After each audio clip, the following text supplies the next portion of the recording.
진리는 이라는 제목으로 하나님의 말씀을 나누겠습니다. 여러분, 예수님께서는 요한복음 14장 6절 말씀, 오늘 본문 말씀을 통해서 예수님 자신이 누구신지에 대하여서 우리에게 말씀해 주셨습니다. 여러분, 오늘 말씀 다시 한번 같이 읽어볼까요? 6절 시작. 예수께서 이르시되 내가 곧 길이요 진리요 생명이니 나로 말미암지 않고는 아버지께로 올 자가 없느니라. 아멘. 예수님에 대하여서 우리는 잘 알아야 합니다. 왜냐하면 예수님께서 말씀하시길 내가 진리다라고 말씀하시면서 너희가 진리를 알지니 진리가 너희를 자유케 하리라 라고 말씀하셨기 때문입니다. 여러분 중에서 혹시라도 삶의 여러 가지 문제들, 건강의 문제나 또는 자녀의 문제나 또는 사람 간의 문제, 물질의 문제 등등 여러 문제에 얽혀서 괴로워하시는 분들이 있으시다면 오늘 이 말씀을 통해서 예수님을 만나시고 진리를 바로 알아 진리가 여러분들을 자유케 되게 하는 은혜를 경험하시기를 주님의 이름으로 축복합니다. 여러분, 우리가 읽은 이 6절 말씀은요, 헬라어 원문을 보면 조금 다릅니다. 우리 한글 성경에는 내가 곧 길이요 진리요 생명이다 라고 말씀하시지만은 헬라어에는 관사 호라고 하는 관사가 붙어서 내가 곧 그 길이요 그 생명이요 그 진리다 이렇게 말씀을 우리가 이해할 수가 있겠습니다. 그러니까 그라고 하는 단어가 붙은 것이 정확하고 또 확실하고 유일하고 그 길밖에 없고 그 생명이고 그 진리 하나밖에 없는 그런 뜻 아니겠어요? 그러니까 내가 곧 길이다라고 할 때에 그 길, 예수님이 가신 그 길, 예수 그리스도 한 분밖에는 없다라는 것이죠. 여기서 우리는 세상 사람들에게 오해를 받습니다. 기독교는 왜 이렇게 배타적입니까? 이기적입니까? 라는 그런 이야기를 듣지요. 그것은 예수님께서 그냥 여러 길이 아닌 그 길이시고 그 생명이시고 또 그 진리이기 때문에 그렇다라는 것이에요. 그래서 사도행전 4장 12절에도 보면은 이렇게 말씀하셨습니다. 우리 같이 읽어보겠습니다. 시작. 다른 이로서는 구원을 받을 수 없나니 천하 사람 중에 구원을 받을 만한 다른 이름을 우리에게 주신 일이 없음이라 하였더라. 아멘. 여러 사람들이 기독교도 좀 마음을 좀 넓게 가져가지고 다른 종교들과 좀 통합도 좀 하고 그리고 같이 하나의 구원을 좀 진리를 좀 모색하면 좋지 않겠냐 뭐 이런 이야기를 하는 사람들이 있습니다. 그런데 구원과 진리에 있어서만큼은 타협할 수 없습니다. 예수님께서도 구원과 진리에 대하여서는 제자들에게 타협하는 것을 가르치시지 않으셨어요. 우리들에게도 마찬가지죠. 그래서 이 부분에 대해서 우리가 오해를 받을지라도 구원과 진리에 대해서만큼은 바로 알아야 한다라는 것입니다. 여러분, 생명도 마찬가지입니다. 내가 곧 길이요 진리요 생명이다라고 말씀하셨는데 우리의 모든 힘과 능력이 예수 그리스도에게서 나오지 않고 다른 어떤 것으로부터 우리가 생명과 힘을 얻는다면 그것은 예수 그리스도만이 그 생명이라는 그 전제 조건에서 벗어나는 것이죠. 여러분, 우리는 예수 그리스도에게서 생명과 힘과 능력을 공급받아야 합니다. 우리가 가는 그 길도 예수 그리스도의 그 길이어야 합니다. 만약에 내가 예수님이 가신 그 길이 아니라 다른 길을 선택해서 간다면 그것은 내가 혼합주의 신앙에 빠진 거예요. 예수님이라고 하는 그 믿음의 대상과 또 세상의 어떤 것들, 물질이든지 사람이든지 그런 것이 섞여버린 것이죠. 우리 기독교는 혼합주의 신앙이 아닙니다. 오직 한 분이신 예수 그리스도를 구주로 믿는 그러한 믿음의 종교라는 것입니다. 길도 그렇고 생명도 그렇고 진리도 마찬가지입니다. 진리도 유일하신 진리로서의 예수님이어야 합니다. 여러분, 진리는요 불변하지 않는 법칙입니다. 그런데 내 상황에 따라서 나의 삶의 상황에 따라서 진리가 자꾸 바뀐다. 뭐 이럴 때는 이것이 진리고 이럴 때는 이것이 진리고 그렇게 바뀌게 되면 그건 진리가 아니에요. 바뀌는 것은 진리가 아닙니다. 내가 예수 그리스도를 나의 진리로 알고 진리가 나를 자유케 하신다라는 믿음을 가지고 예수님만 바라보며 나아가야 하는데, 그게 아니라 나를 자유케 하는 또 다른 무언가가 있다면, 그래서 그 자유케 하는 그것을 추구하기 위해서 달려간다? 그것은 진리가 아니고, 또 그것은 나를 오히려 위험에 빠뜨리고 수렁에 빠뜨리는 그런 것이 될 수 있다라는 것입니다. 그래서 진리는 변하지도 않고 진리이신 예수님만을 우리가 온전히 믿어야 한다라는 것인데, 오늘은요, 내가 믿는 진리는 이라는 제목으로 말씀을 나누잖아요. 그래서 진리에 대해서 조금 더 자세히 알아보려고 합니다. 예수님이 진리이심을 조금 더 깊이 알기 위해서 사전에서 말하는 진리는 무엇인지 한번 찾아보았습니다. 여러분, 사전에서는 진리에 대해서 뭐라고 말할까요? 한번 띄워주세요. 첫 번째로, 진리란 현실이나 사실에 분명하게 맞아 떨어지는 것이다, 이렇게 말하고 있습니다. 또 두 번째로도 진리란 보편적이고 불변적으로 알맞은 것을 뜻한다라고 말합니다. 자막을 계속 띄워주시면 감사하겠습니다. 여러분의 이해를 돕기 위해서 제가 예를 하나 들어보겠습니다. 먼저 1번에 대한 이해를 가져보겠습니다. 진리란 현실이나 사실에 분명하게 맞아 떨어지는 것이라 그랬는데요. 예를 들어서 해는 동쪽에서 떠서 서쪽으로 집니다. 이것은 우리가 현실에서 자주 매일매일 접하는 그런 일입니다. 그리고 해는 분명히 동쪽에서 떠서 서쪽으로 집니다. 이것은 사실이죠. 이것은 진리입니다. 그러니까 현실에서도 또 사실적으로도 보아 알 수 있는 확실한 것, 그것이 진리고, 또 두 번째로요, 진리란 보편적이고 불변적이라 그랬는데, 모든 이 지구상의 사람들이 해는 동쪽에서 떠서 서쪽으로 지는 줄 압니다. 그리고 그 자연의 법칙은 변함이 없습니다. 심지어 창조주이신 하나님께서도 그 자연의 법칙을 바꾸실 계획이 없으세요. 그러니까 이와 같은 것들이 진리다라고 우리는 말하고 있는 것입니다. 이제 됐습니다. 저를 비춰주시면 되겠습니다. 이런 불변의 자연 법칙은 누구도 바꿀 수 없는 것이고 창조주 하나님도 바꾸고 싶지 않아 하시는 것인데, 그러면 이와 같은 진리의 법칙이 예수님에게도 동일하게 적용이 될 수 있느냐, 이것입니다.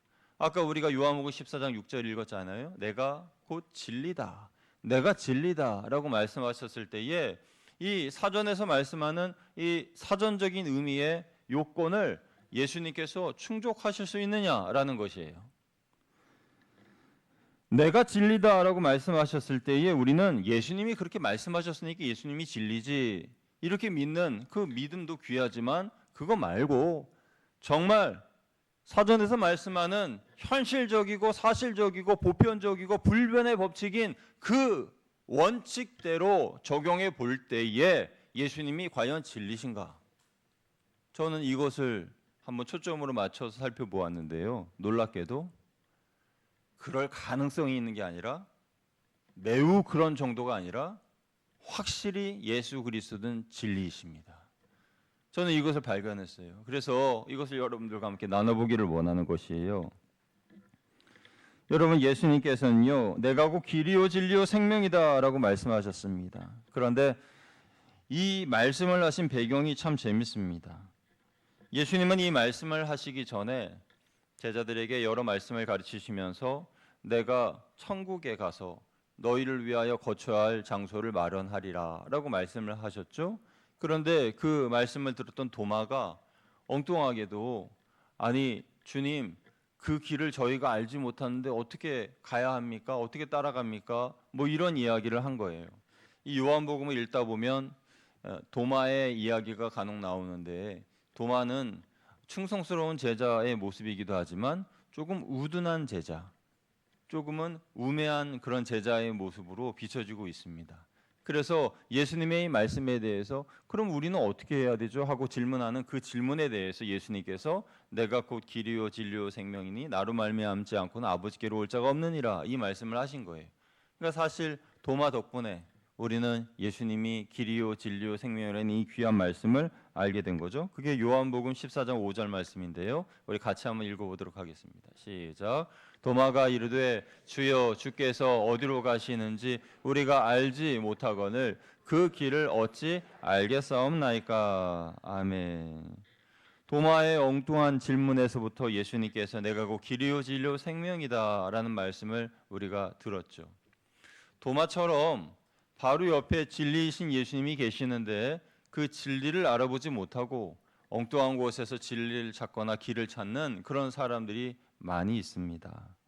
문제는 예수님이 아닌 다른 것을 진리로 믿을 때 그에게 재앙 같은 불행이 찾아올 수도 있고 또 어려움이 찾아올 수도 있는 겁니다. 반대로 예수님을 나의 진리로 분명하게 믿는 사람은 그가 자유케 될 뿐만 아니라 그의 삶의 모든 해결되지 않는 문제들이 쉽게 풀려지는 은혜를 경험하게 되는 것이지요. 성경에는 예수님이 진리이심을 밝히 드러내는 구절들이 여러 곳 있습니다. 그때 진리이신 예수님을 만나서 그들의 삶의 문제들이 해결되고 두려움과 공포와 죽음으로부터 자유함을 얻게 되었습니다. 몇 가지 예를 들어 보겠습니다. 마가복음 4장에 보면 예수님께서 여러 천국 복음을 전파하신 후에 피곤한 몸을 이끌고 갈릴리 바다 건너편으로 가자 하십니다. 그래서 제자들과 함께 배를 타고 갈릴리 바다를 건너가는데 예수님이 몹시도 피곤하셨어요. 그래서 고물에 머리를 베고 주무시는데 어떤 학자들은 예수님께서 그때 주무신 것이 아니라 제자들을 시험하기 위해서 자는 척 하셨다 이렇게 이야기하는데 저는 그거보다도 정말 예수님이 피곤하셔서 주무신다라는 생각을 해보게 되었습니다. 왜냐하면 방금 전까지 예수님은 말씀을 천국 복음을 계속 전하시다가 또 병자들이 오면 또 병자들을 고쳐주시고 또 말씀을 계속 전하시다가 이제는 너무 지친 상태에서 그럼 우리 배를 타고 저쪽 건너편으로 가자 하고 배를 타신 거거든요. 그래서 잠이 드신 거예요. 그 다음에 상황이 어떤 상황입니까? 풍랑이 있는 파도에 물결이 배를 치고 배가 물에 잠기게 됩니다. 여러분 헬몬산에서요 그 이상한 기류가 가끔 그 갈릴리 바다에 일어납니다. 그래서 헬몬산으로부터 내려온 그 이상한 기류가 이제 바람을 타고 이 갈릴리 바다를 때릴 때에 갈릴리 바다에 평소에는 고요하던 바다가 가끔 소용돌이 같이 회오리 바람 같은 그런 것들이 일어나면서 배가 뒤집힐 정도의 그런 큰 풍랑이 인다고 해요. 그래서 그런 때가 바로 예수님이 제자들과 건너편으로 건너가실 그때라는 거죠. 그래서 배가 막 뒤집히려고 그러고 바람이 불고 물로 그 배가 잠기려고 하는 그때에 그런 상황에 처해 있었습니다. 그때의 상황에 대해서 마가복음 4장 37절이 이렇게 말씀하고 있습니다. 같이 읽어보겠습니다. 시작. 큰 광풍이 일어나며 물결이 배에 부딪혀 들어와 배에 가득하게 되었더라. 아멘. 배 안과 밖의 상황은 그야말로 혼란스럽습니다. 배에 있는 사람들은 언제 배가 뒤집힐지 모르고 언제 배가 가라앉을지 몰라서 두려워하는 마음입니다. 바다 한가운데에 가라앉을 것 같은 그런 상황이에요. 그런데 예수님은 주무시고 계십니다. 예수님의 모습과 제자들의 모습이 너무나 대조가 되는 거예요. 여러분 예수님께서 어떻게 이렇게 태연하게 주무실 수 있는 것입니까? 예수님은 길과 진리와 생명이시기 때문에 그렇습니다. 풍랑이는 파도로 인하여 바닷길을 잃어버린 그들, 회오리 바람으로 배가 뱅글뱅글 돌면서 어지러웠겠죠. 그런데 예수 그리스도께서 길이시기 때문에 예수님이 일어나시기만 하면 다시 길이 열리는 거예요. 죽을 지경인 상황에 처해 있다 하더라도 생명이신 예수님께서 일어나시면 그들의 죽음의 공포는 사라지게 되는 겁니다. 진리이신 예수님께서 일어나시면 진리이신 예수님께서 모든 상황을 정리해 주실 거예요. 그러나 그들은 지금 그 순간 자기들이 가지고 있는 진리는요, 이제 우리는 죽었다. 이제 우리는 죽었다. 이게 그들의 진리였어요. 왜 그렇습니까? 아까 사전적인 의미 말씀드렸잖아요. 현실적이고 사실적이고 보편적이고 그런 것들이 충족되는 것이 진리인데 누가 보아도 객관적으로 볼 때 그 상황에서 죽을 수밖에 없는 상황에 처한 것이 맞다는 거죠. 그래서 그들의 진리는 우리는 꼼짝없이 여기서 죽었다. 이제 우리는 죽었다. 이제 우리는 죽었다. 이게 그들의 진리였어요. 왜 그렇습니까? 아까 사전적인 의미 말씀드렸잖아요. 현실적이고 사실적이고 그런 것들이 충족되는 것이 진리인데 누가 보아도 객관적으로 볼 때 그 상황에서 죽을 수밖에 없는 상황에 처한 것이 맞다는 거죠. 그래서 그들의 진리는 우리는 꼼짝없이 여기서 죽었다. 나는 망했다. 이게 바로 그들의 생각이었습니다. 그들이 믿은 진리였죠. 그때 어떤 제자가 예수님을 깨웁니다. 예수님, 우리가 죽게 되었습니다. 하고 마가복음 4장 38절에 이렇게 말씀하죠. 우리 같이 읽어보겠습니다. 시작.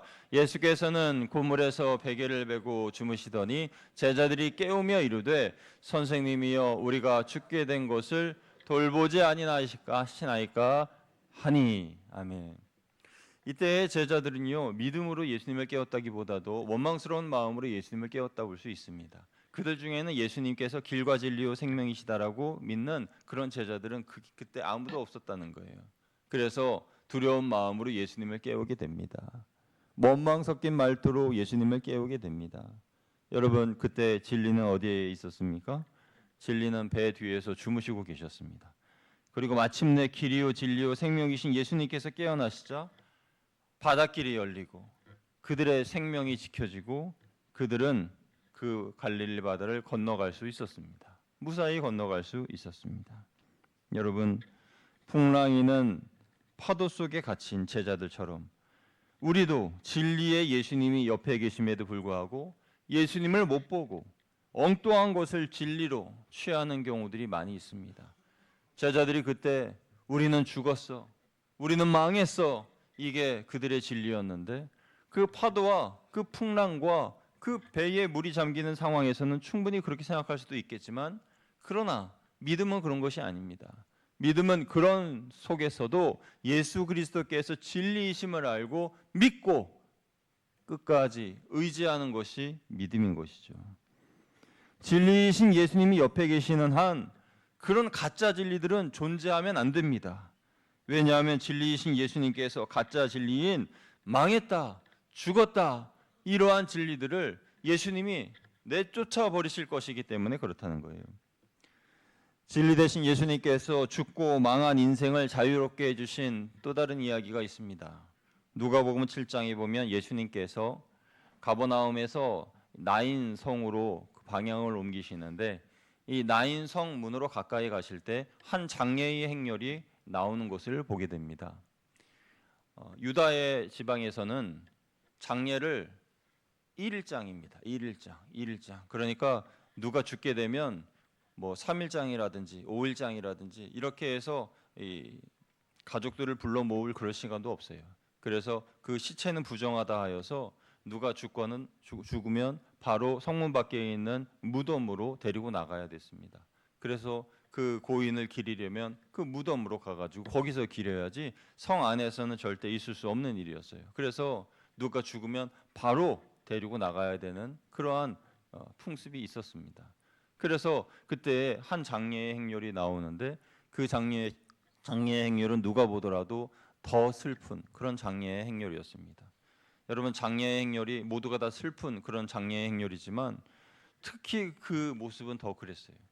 그들의 뒤를 따라가는 한 여인이 있었는데 그녀는 젊은 시절에 남편을 잃었던 여인입니다. 그리고 외아들을 의지하면서 함께 살았던 사람인데 그 아들마저도 잃었어요. 그래서 눈물을 흘리며 통곡하며 그 뒤를 따라가고 있었습니다. 예수님께서 그들의 모습을 보시면서 마음이 너무 아프셨어요. 생명의 주관자이신 예수님께서 보실 때 너무나 마음이 아팠습니다. 일반적으로 예수님께서는 병자들이나 기적을 행하실 때에 그들의 마음속에 있는 믿음을 보시고 치유를 해주시거나 기적을 베풀어 주시는데 이번 같은 경우에는 그 죽음의 행렬이 너무나 안타깝고 슬퍼서 그래서 예수님께서 그들의 믿음이나 마음 상태를 보지 않으시고 먼저 다가가셨습니다. 그리고 여인에게 말씀하시죠. 울지 마라. 울지 마라. 여인이 예수님을 쳐다보았을 겁니다. 이분이 누구시기에 나를 이렇게 세우고 우리에게 이렇게 말씀하시는가. 그때 예수님께서 시신이 들어있는 관에 가까이 다가가셔서 손을 올리고 청년아 일어나라 라고 말씀하십니다. 그때에 그 안에 있는 그 아들이 일어나서 앉다가 또 일어나서 대화하고 그렇게 그들은 슬픔과 죽음이 기쁨과 환희로 바뀌어서 성 안으로 들어가게 되는 내용이 누가복음 7장의 내용이죠. 여러분, 이들의 모습을 보면서 우리는 어떻게 생각해야 합니까? 그들이 생각하는 그때의 진리는 죽음 피할 수 없다였습니다.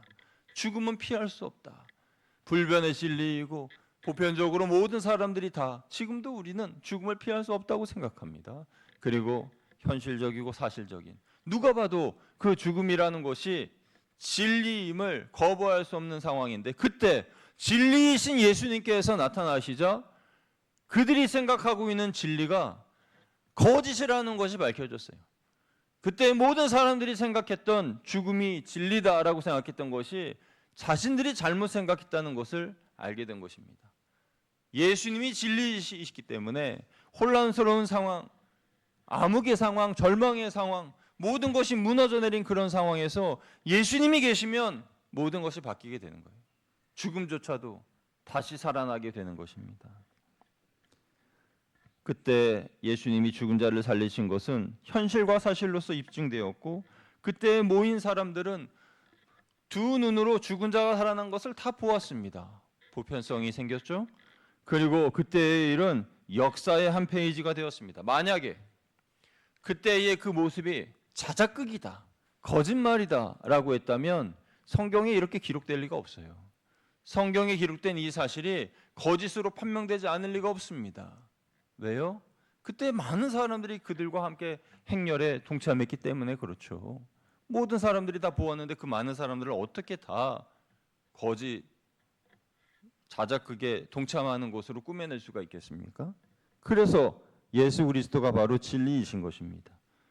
진리 대신 예수님께서 슬픔의 사람을 만나시니 그들의 슬픔이 사라졌고 그들이 걸어가던 그 죽은 길이 산 길로 바뀌게 되었습니다. 진리는 인간적인 생각과 상식의 결과로 얻어지는 것이 아니라 예수님을 만남으로 얻어지는 겁니다. 왜냐하면 예수님이 바로 진리이시기 때문에 그렇습니다. 나인성의 과부는 그렇게 진리이신 예수님을 만나서 삶이 회복되었고 자유를 얻게 되었습니다. 사랑하는 성도 여러분, 자유를 얻기 원하십니까? 문제가 해결되길 원하십니까? 슬픔이 바뀌어 기쁨이 되길 원하십니까? 지긋지긋한 내 삶의 이 절망적인 상황이 바뀌기를 원하십니까? 예수님을 만나시길 주님의 이름으로 축복합니다.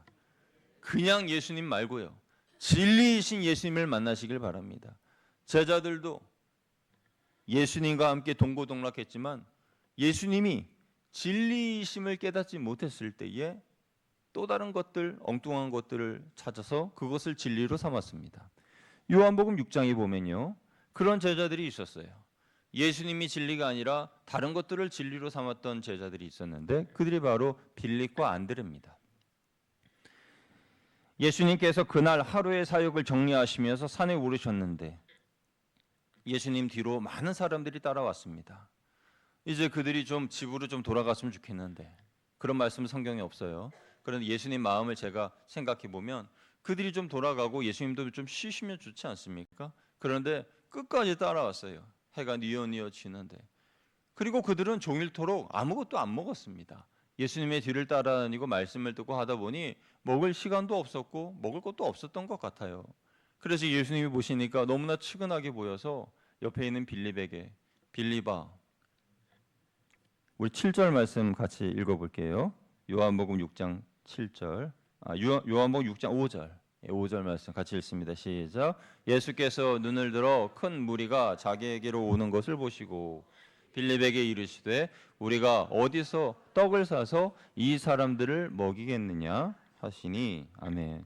예수님의 이 말씀에 빌립은 매우 당황했을 것입니다. 아니 우리가 가지고 있는 재정이 얼마 안 되는데 어떻게 이 사람들을 다 먹이라고 하시는 거지? 왜 이런 걸 물어보시는 거야? 예수님이 자기를 시험하신다는 것은 알지 못하고 이 질문에 대해서 그는 셈이 빠른 사람이라 머릿속으로 막 생각했을 겁니다. 그러면서 200데나리온은 되어야 될 것 같습니다. 그것도 조금씩 먹어서 계산해 볼 때 200데나리온입니다. 이렇게 이야기를 한 거죠.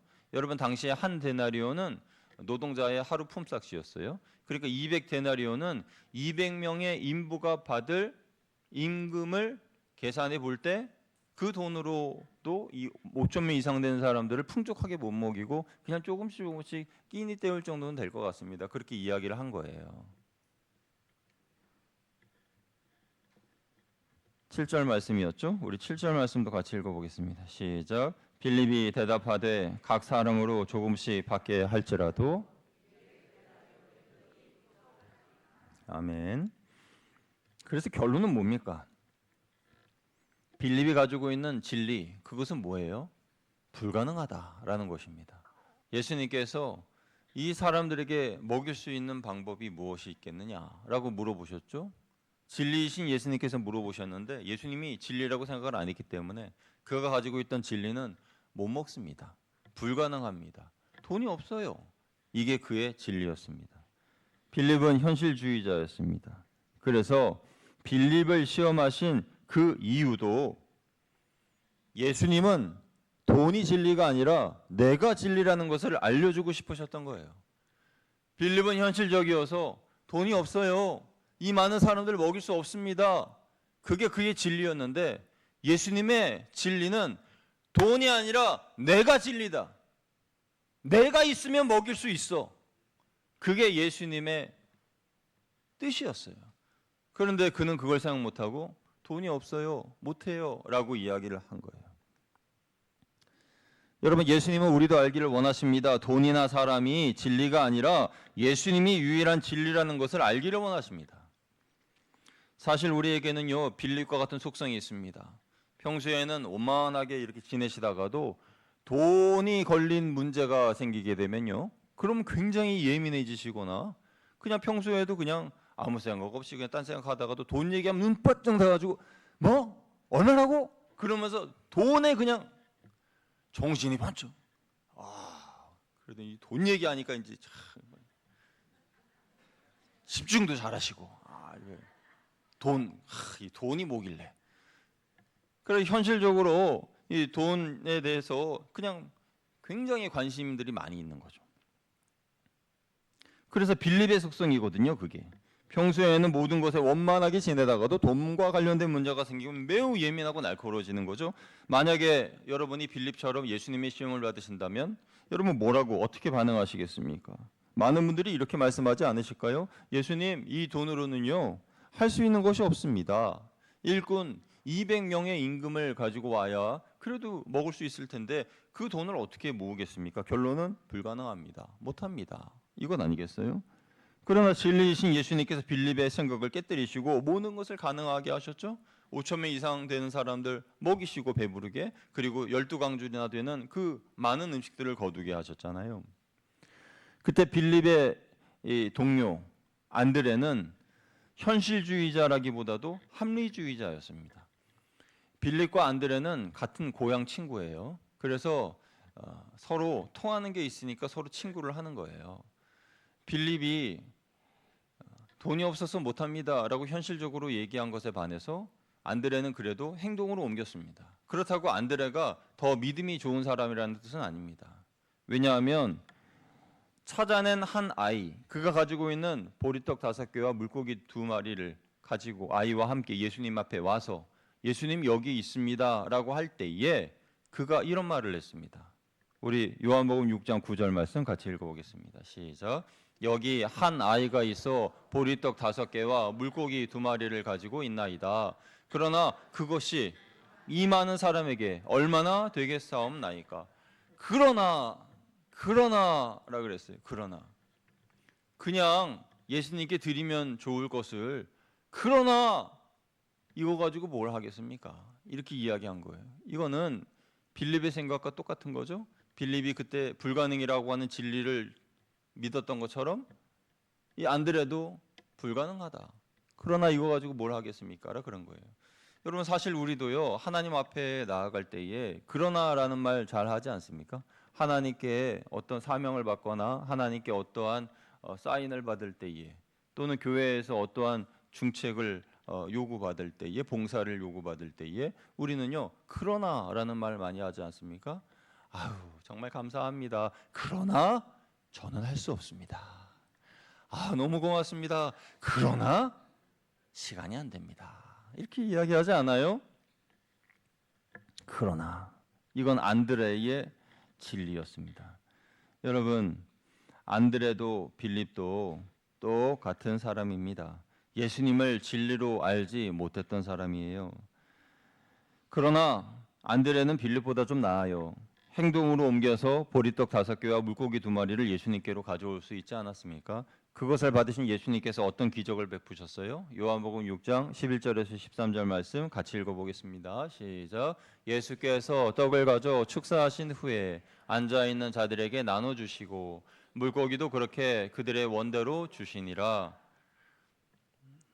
11절만 있어요.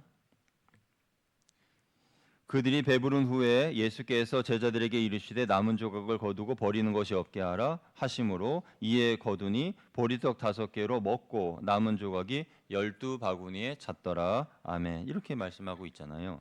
여러분, 예수님은 불가능을 진리로 삼은 제자들의 생각과 믿음을 깨뜨리셨고 예수님 자신이 진리이심을 스스로 입증하셨습니다. 저는 이 부분으로 하나님께서 우리 교회와 우리 성도님들 그리고 저 자신에게도 테스트하실 수 있다라고 생각이 듭니다. 어떤 테스트일까요? 우리가 만약에 진리이신 예수님을 나의 진리로 믿지 않고 물질을 진리로 믿고 산다면 하나님이 사명을 주실 때에 우리는 예산이 부족하다는 이유로 이렇게 말할 것입니다. 하나님, 그 사명은 참 좋은 생각이십니다마는 우리의 예산으로 그것을 감당할 수 없겠는데요. 하나님, 저희는 포기하겠습니다. 모기가 포기하겠습니다. 그렇게 이야기를 하는 거예요. 만약에 진리이신 예수님을 믿지 않고 사람을 진리로 믿는다면 우리는 하나님이 어떤 일을 맡기실 때 뭐라고 대답을 할까요? 하나님, 그 일은요 사람이 부족해서 못하겠는데요. 저희 같이 작은 교회는요 그거 못해요. 그런 거는 그냥 큰 교회에 맡기세요. 큰 교회에서 할 수 있을 겁니다. 저희도 이번에 포기하겠습니다. 이렇게 이야기하지 않겠습니까? 진리를 예수님이 아닌 사람의 숫자 또는 물질을 진리로 삼을 때에 이러한 대답을 하게 되는 겁니다. 그러면 진리이신 예수님을 믿는 성도들은 어떻게 대답해야 할까요? 하나님, 저희 힘으로는 못하지만요. 그러나 할 수 있거든이 무슨 말이냐? 믿는 자들에게 능치 못함이 없다 말씀하셨죠? 하나님께서 저와 함께 하시면, 우리와 함께 하시면 할 수 있는 줄로 믿습니다. 하나님, 제가 여기 있습니다. 저를 보내주십시오 하고 이야기하지 않겠습니까? 이게 예수 그리스도가 나의 진리라고 믿는 사람들의 대답인 거예요. 오병이어의 기적 현장에서 빌립이 가졌던 진리는 현실주의였고 안드레가 가졌던 진리는 합리주의였습니다. 조금씩 모아보자. 그럼 우리 같이 먹을 수 있을 것 아니야. 현실주의든 합리주의든 그건 모두 다 예수 그리스도께서 진리라는 것을 부정하는 불신앙입니다. 다른 제자들은 어땠을까요? 다른 제자들의 가진 진리는 의구심이거나 무관심이었습니다. 예수님께서 말씀하셨을 때에 그들은 무관심했어요. 아니, 저들이 뭐 배고프면 알아서 집에 가겠지. 뭐 저러다가 그냥 집에 알아서 가면 되는 거 아니야? 무관심이었어요.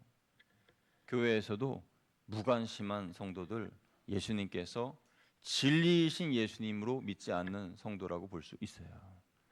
진리란 앞서 말씀드린 것처럼 뭐라 그랬어요? 자막 띄워주세요. 현실이나 사실에 분명하게 맞아떨어지는 것이고 보편적이고 불변적이고 알맞은 것, 그러니까 보편적으로 불변적으로 알맞은 것을 뜻한다라고 말씀을 드렸어요. 그러니까 빌립이 내렸던 결론은 현실적으로 보거나 또 재정적인 사실로 볼 때 불가능하다, 안 된다. 그게 그의 진리였고 안드레도 그랬고 다른 제자들도 그랬습니다.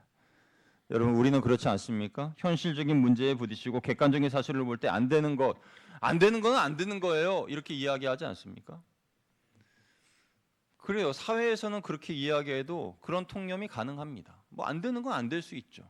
그런데 교회 안에서조차도 그렇게 이야기해야 합니까? 목사님, 안 되는 건 안 되는 거예요. 우리 재정이 없어서 안 돼요. 그거 안 되는 거예요. 구역장님, 우리 구역 약해요. 적어요. 우리 못해요. 안 돼요. 안 되는 거 아시죠? 안 되는 건 안 되는 거예요.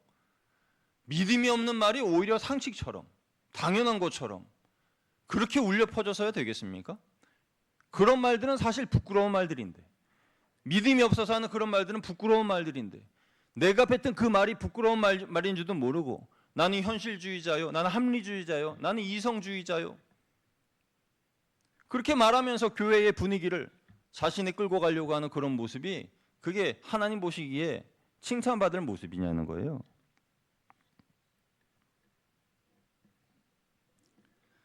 현실적인 문제에 부딪혀도 객관적인 사실을 볼 때에도 안 된다 할지라도 진리 되신 예수님을 우리는 무능한 분으로 만들면 안 됩니다. 안 되는 게 어디 있습니까? 예수 그리스도께서 나의 구주신데, 하나님, 전능하신 하나님이 내 편이신데 안 되는 게 어디 있어요? 기적이라고 하는 단어가 왜 사라졌습니까? 하나님을 무능한 분으로 만들고 진리이신 예수님을 무능한 분으로 만들었기 때문에 사라진 것 아니에요. 빌립도 안드레도 다른 제자들도 모두 다 진리이신 예수님을 몰랐을 때 예수님께서 보란듯이 5천 명 이상 되는 사람들을 먹이고 12광주리에 넘게 음식들을 거두었습니다. 왜 그러셨습니까? 이것이 바로 현실이고 사실이고 이게 바로 보편적인 사실이고 불변의 법칙이다. 그러므로 내가 바로 진리다라는 것을 말씀해 주시기 위해서였어요. 그렇지 않습니까? 아까 사전적인 의미, 현실에서 일어났죠? 사실이었죠? 거기 5천 명 이상 되는 많은 사람들이 다 두 눈으로 보았죠? 보편적인, 그리고 보편성이 생겼죠? 그리고 그 역사적인 사실이 증거로 남았죠?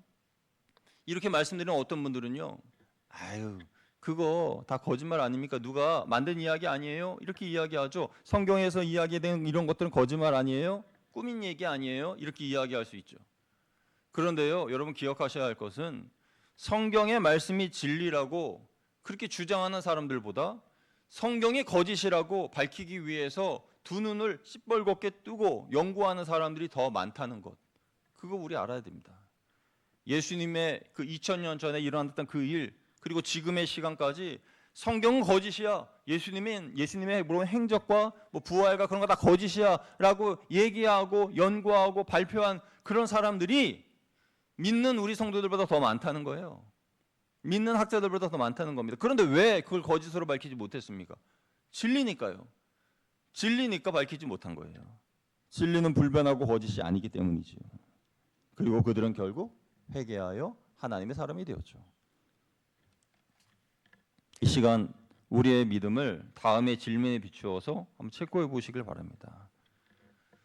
첫째로, 나의 진리는 예수님입니까? 아니면 현실주의나 합리주의입니까? 여러분 한번 생각해 보십시오. 나의 진리, 내가 믿는 진리는 예수님입니까? 아니면 현실주의입니까? 합리주의입니까? 둘째로, 내가 받은 생명은 예수님입니까? 아니면 혈육입니까? 건강입니까? 돈입니까? 나의 생명, 그러니까 내 힘의 근원, 그것이 우리 혈육으로부터 나옵니까? 아니면 건강 또는 돈으로부터 나옵니까? 셋째로, 내가 가는 길, 그 길이 주님이 가신 길입니까? 아니면 성공을 위해 가는 길이고 명예를 위해 가는 길입니까? 여러분 스스로에게 한번 물어보시길 바라요. 여러분의 진리는 어디에 있습니까? 여러분 어떤 진리를 믿으십니까? 예수님은 예수님 외에 다른 진리를 구하는 사람들에게 빌립과 같은 똑같은 시험을 주십니다. 그래서 빌립이 받았던 그 시험, 우리가 받는 이유는 진리가 예수 그리스도이신데 다른 것들을 진리로 삼으니까 그게 아니라는 것을 알려주시기 위해 시험하시는 것이고 테스트하시는 것이에요. 여러분, 진리를 알지니 진리가 너희를 자유케 하리라. 요한복음 8장 32절에 예수님 말씀하셨습니다. 이 말씀은 우리 인생들이 진리이신 예수님께로 나오면 모든 문제가 쉽게 잘 풀릴 텐데 응답도 되고 구원받고 삶의 소망이 생기고 심지어는 죽음이 바뀌어 생명으로 바뀌는, 죽음이 생명으로 바뀌는 역사도 경험할 수 있을 텐데, 그런데 진리이신 예수님께로 나아가지 않기 때문에, 그래서 허탄한 다른 것들을 진리로 삼기 때문에 여전히 사방에서 우겨쌈을 당하고 혼란한 삶을 살고 괴로운 삶을 살고 있기 때문에 이 말씀을 하신 거예요. 사랑하는 여러분, 여러분들은 절대 환경과 상황 속에서 진리를 찾지 마시기 바랍니다. 우리의 상황과 환경 속에는 진리가 없어요.